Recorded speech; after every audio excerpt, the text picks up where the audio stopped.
ছিঁড়ে নেয় তারা। জামাত বিএনপির একটা চাল হতে পারে।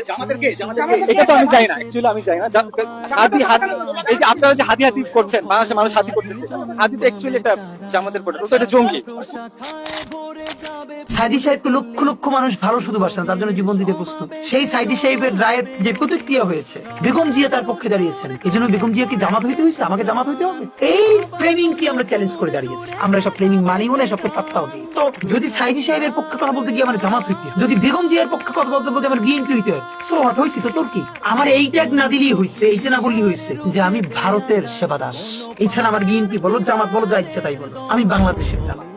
এই ট্যাগ নিয়ে মরে যেতে চাই। আল্লাহর কাছে দোয়া করি যেন কোনোদিন কোনো কিছুর কাছে অন্য কোনো দেশের সেবাদাস না। এটাই আমাদের গান রুখা কি যাবে আর,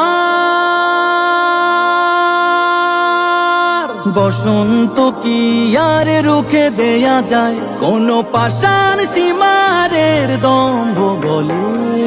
মুক্তির মন্দির সোপান তলে কত প্রাণ গুলো বলিদান, দেখায় আছে অশ্রু জলে।